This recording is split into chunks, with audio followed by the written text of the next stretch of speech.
Lightroom's graduated filter tool is really useful for making selective adjustments to different areas of your image, and it comes in particularly handy for landscapes.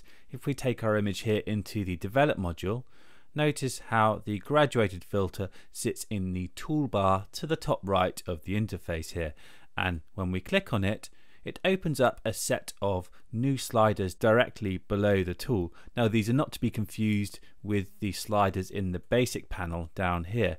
Notice how the sliders in the basic panel are very similar, so we have exposure, contrast, highlights, shadows, whites and blacks, clarity and the like. Now if we go up to the graduated filter sliders, see they are very similar, but the difference is we can apply these selectively to certain parts of our image.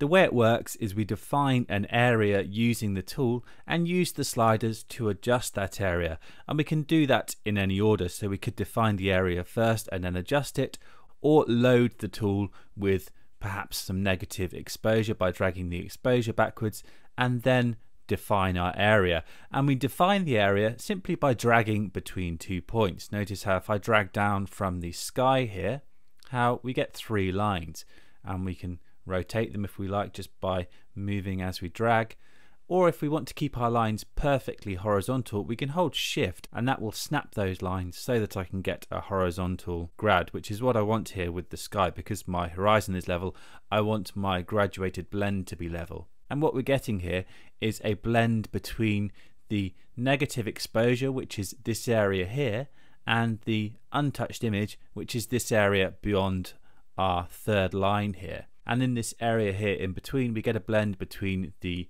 before and the after. And if I hit O on my keyboard, this will bring up a mask overlay, or you can simply go to the option down here to show selected mask overlay, and that will bring up a pink overlay. And you can see here, this is what's happening. We're getting a blend between the area that's affected, which is the pink area, and the area that remains unaffected. And we can hit O again to hide that area.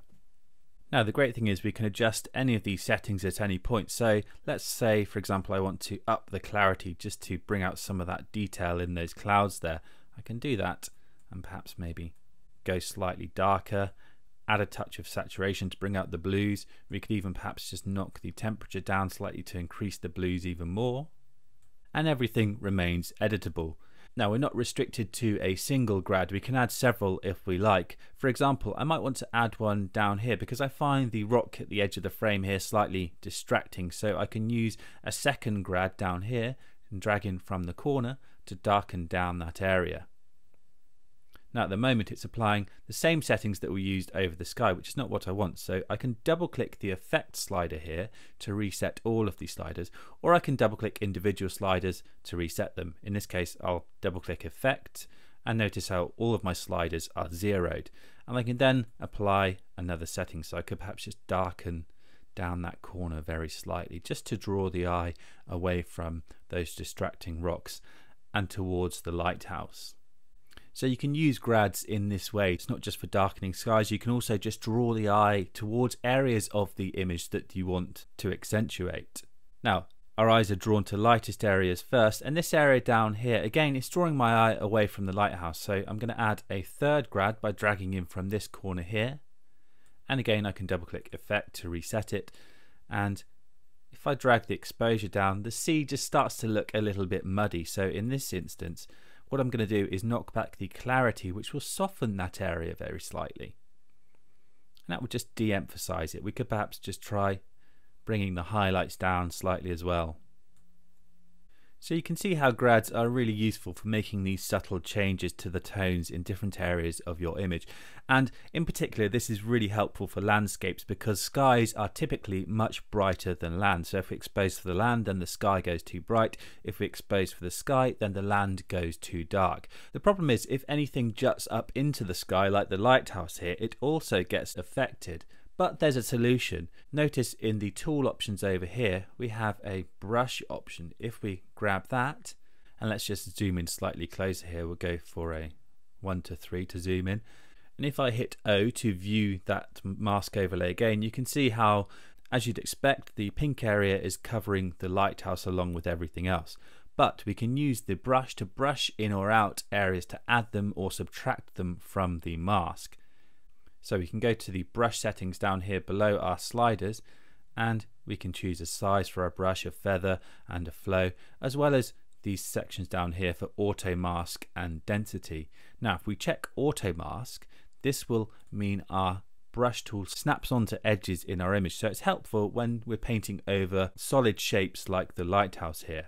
So if I wanted to add to the lighthouse, I could paint to add it into the darkening effect to darken down the whole area, but of course that's not what I want. I want to subtract it from the darkening effect so that it stays light. And so I'm going to set my brush to erase and then paint over this area here. And I can use the left and right square bracket keys on my keyboard here to resize my brush tip. So I'll just paint more precisely along here. I can also click to paint and then hold shift and click over a second point to draw a straight line between those 2 points, which also helps when we're trying to paint over straight lined objects like the lighthouse here. And of course if you go wrong, you can just switch back to your A or B brush and then paint to add to the area. Or you can hold Alt, which will allow you to switch between, if you're using the erase brush, you can switch back to the add brush, and if you're using the add brush, it allows you to switch to the erase brush. And while we're at it, we could also erase the effect over our buildings here. So in this case, I'll uncheck auto mask just to paint freehand and paint quite loosely over the buildings here and over the rocks. And now let's zoom back out and let's minimize our panel here so we get a better idea of how our image is looking. And we'll hit O to hide that mask overlay, and now you can see the lighthouse has been subtracted from that darkening effect. So this is really useful anytime you have an object that juts into your horizon. One last thing here, you can also change the position of your grad simply by dragging them, so we could move them inwards or outwards to fine-tune their position until we're happy. And I think we'll finish off with a couple of tweaks to the basic tones down here, so we could perhaps up the contrast slightly. Let's up the vibrance and add a touch more clarity.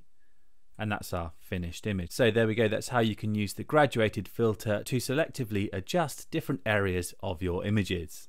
And if we compare a before and after of our image, you can see the difference a few simple adjustments can make.